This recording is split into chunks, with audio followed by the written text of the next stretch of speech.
అందరికీ నమస్కారం అండి. నా పేరు ఏపూరు శ్రీనివాసరావు, రైతు, చిన్నసంగలపూడి, ప్రతిపాడు మండలం. ఈరోజు మీడియా ముందుకు రావడానికి ముఖ్య ఉద్దేశం ఏమనగా, మన ప్రతిపాడు మండల ఎంపీడీఓ మరియు ఏపీఓ ఎన్ఆర్జీఎస్ వారిపై మరి కమిషనర్ పంచాయతీరాజ్ మరియు కలెక్టర్ గారికి ఫిర్యాదు చేయడం గురించి జరిగిన విషయాలు మీడియా కూడా తెలియజేయాలనే ఉద్దేశంతో ఈరోజు మీడియా ముందుకు రావడం జరిగింది. మరి కేంద్ర రాష్ట్ర ప్రభుత్వాలు ఎంతో ప్రతిష్టాత్మకంగా చేపట్టిన గోకులం షెడ్లు అంటే గోశాలలో రైతులకండి, అంటే పశువులు ఉన్న రైతులకి, ఎవరైతే సన్నకారు రైతులు ఉన్నారో వాళ్ళకి ఈ గోకులం షెడ్లు మంజూరు చేసి రైతులకు సహకరించాలన్న ఉద్దేశంతో కేంద్ర ప్రభుత్వాలు ప్రవేశపెట్టడం జరిగింది. అది ఏమైతుందంటే దళారు చేతుల్లోకి వెళ్ళిపోయండి. సుమారు మా గ్రామంలోనే ఒక ఇద్దరు వ్యక్తులకి గోవులు కాదు, కనీసం కుక్క పిల్లలు కూడా లేవు.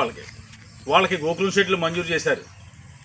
నేను ఎంపీడీఓ గారి దగ్గరికి వెళ్ళి లిఖితపూర్వకంగా, ఇదిగో చూడండి, 16/5/2025 నేను స్వయంగా ఎంపీడీఓ ఏపీఓ ఆఫీస్కి వెళ్ళి, సార్ అది కరెక్ట్ కాదు విధానం, కేంద్ర ప్రభుత్వ నిధులు దుర్వినియోగం అవుతున్నాయి, దుర్వినియోగం కాకుండా కాపాడవలసిన బాధ్యత మీపై ఉంది.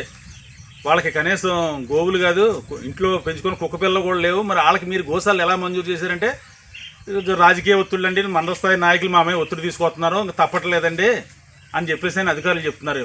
నిజంగా సిగ్గుసేటు. మీరు ప్రభుత్వం నుంచి నిధులు తీసుకుంటూ ప్రభుత్వానికి నిధులు దుర్వినియోగం కాకుండా కాపాడవలసిన బాధ్యత మీపై ఉంది. మీరే దగ్గర నుండి దొంగలు సహకరిస్తున్నారు. మరి ఇది ఎంతవరకు కరెక్టు? అది అలా పక్కన పెడితే, ఈ గ్రామంలో రైతులు, నేను ఇక నా పశువులు చూశారు, సుమారు 10 నుంచి 15 వరకు దూడలతో సహా 15 సాల్తీలు ఉన్నాయి ఇక్కడ. మరి గోకులం షెడ్లు కావాలని నేను 11వ నెల 2024 అంటే సుమారు 7 నెలలు అవుతుందండి. ఏపూరు సూర్యారావు, శ్రీని గారు, ఏపూరు సత్యనారాయణ 2 పంచాయతీ తీర్మానం చేసి ఫుల్ ప్లెడ్జ్డ్గా వాళ్ళు దరఖాస్తు ఇవ్వడం జరిగింది. మరి ఏమంటే, మరి మండల స్థాయి అధికారులు ఎవరో పక్కన పెట్టమన్నారండి అని చెప్తున్నారు. నీకు అసలు కొద్దిగానే జ్ఞానం ఉందని అడుగుతున్నాను ఈ అధికారులని. నీకు ఈ సంక్షేమ పథకాలన్నీ అర్హులైన ప్రతి ఒక్కరికి అందాలనే ఉద్దేశంతో కేంద్ర రాష్ట్ర ప్రభుత్వాలు పంపిస్తున్నాయి. మరి ఎందుకు చేత ఎప్పుడు 7 నెలలు అవుతుంది దరఖాస్తు చేసి? పశువులు ఉన్న వాళ్ళకేమో నువ్వు షెడ్యూల్ దరఖాస్తు చేయడం లేదు, పశువులు లేని వ్యక్తులకు మీరు దగ్గరుండి కట్టిస్తున్నారు. మరి వాళ్ళు ఇచ్చే తాయిలకి మీరు అలవాటు పడిపోయారో ఏంటో మరి మాకైతే ఏం అర్థం కావట్లేదు.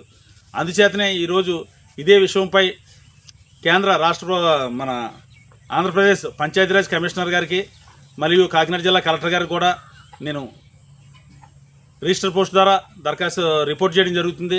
మరి ఎవరైతే అవినీతికి సహకరిస్తున్నారో వాళ్ళందరిపై చర్యలు తీసుకోమని, మరి నేను ఈ ప్రతిపాడు ఎమ్మెల్యే గారిని, గౌరవ శాసనసభ్యురాలు వరుపుల సత్యప్రభు గారిని కూడా నేను కోరేదేమనగా, మరి ఇలాంటి అవినీతి ఎవరైతే అనర్హులు ఉన్నారో అనర్హులకి గోశాలను శాంక్షన్ చేస్తున్నారో అది మీ దృష్టికి వచ్చిందో లేదో నాకైతే తెలియదు మేడం గారు. దయచేసి రాజకీయాలు ఎవరికీ శాశ్వతం కాదు. నిజంగా సంక్షేమ పథకాలనే అర్హులు ఎవరైతే ఉంటే నియోజకవర్గాల్లో రాజకీయ పార్టీలకు అతీతంగా మరి వాళ్ళందరికీ అందాలని కోరుకుంటున్నాను. మరి మండల స్థాయి నాయకుడు ఎవడో ఇలాంటి వాటిల్లో తలదూర్చి తప్పుడు పనులు సహకరిస్తున్నారు. మరి పార్టీ పరువు కూడా దిగజారుతుంది దీనివల్ల. మరి దయచేసి ఈ సమస్యల మీద నిజంగా అర్హులైతే ఎవరైతే ఉన్నారో, నా ఒక్కడికని కాదు, మండలంలో ఉన్న రైతులందరూ కూడా, అర్హులైన రైతులు ప్రతి ఒక్కరికి కూడా ఈ గోశాలను మంజూరు చేయాలని నేను కోరుకుంటూ ఉన్నానండి.